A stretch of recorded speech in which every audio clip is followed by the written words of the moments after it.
ভগবান, আপনি ব্রহ্মার যোগ্য পুত্র এবং আপনি সারা জগতের মঙ্গলের জন্য বিনা বাজিয়ে সর্বত্র বিচরণ করেন। নারদ মুনি বিনা বাজিয়ে সর্বত্র বিচরণ করেন।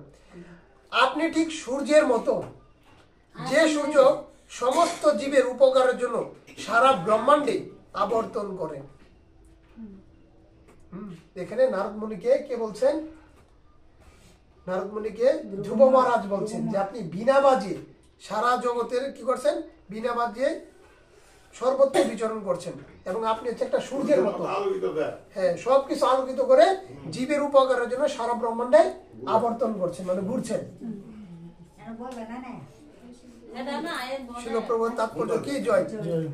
ধ্রুব মহারাজ একটি ছোট বালক হওয়া সত্ত্বেও তার আশা ব্যক্ত করেছিলেন যে তিনি যেন এমন একটি রাজ্য লাভের বর প্রাপ্ত হন যার ঐশ্বর্য তার পিতা এবং পিতামহের ঐশ্বর্য থেকেও অধিক হবে। যে ধ্রুব মহারাজ কি একটা ছোট বালক, তার বয়স কত? 5 বছর তার বয়স। এই 5 বছর হওয়া সত্ত্বেও তিনি আশা ব্যক্ত করেছিলেন যে তিনি আশা ব্যক্ত করে বলছেন কি বলছেন? তিনি যেন এমন একটি রাজ্যের বর প্রাপ্ত হন, এমন একটা রাজ্যের বর প্রাপ্ত হন। রাজ্যটা কেন চান? কারণ আছে, আমি বলছি, আপনাকে পড়ি।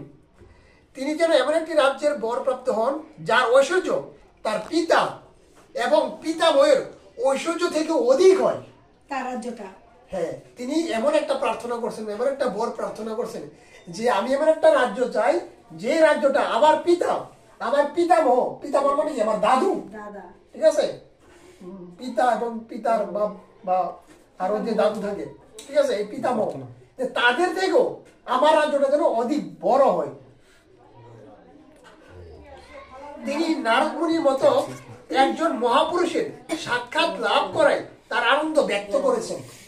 তো একজন নারদ মুনির মতো মহান বৈষ্ণবের সাক্ষাৎ পেয়ে, তিনি এই মহাপুরুষের সাক্ষাৎ পেয়ে তার আনন্দটা ব্যক্ত করেছেন, মানে বলছেন, যার একমাত্র উদ্দেশ্য হচ্ছে সূর্যের মতো সমগ্র ব্রহ্মাণ্ডে পরিভ্রমণ করে কি করেন? তার আলো দিয়ে প্রকাশিত করেন, আলোকিত করেন। ঠিক তেমনি এই নারদ মুনি ভগবানের বাণী বিনা বাজিয়ে সারা জগতে জীবদের কল্যাণ সাধন করেন। হ্যাঁ, তো সারা জগতের মানুষদের কাছে পরমেশ্বর ভগবানের ভক্ত হওয়ার সর্বশ্রেষ্ঠ উপকার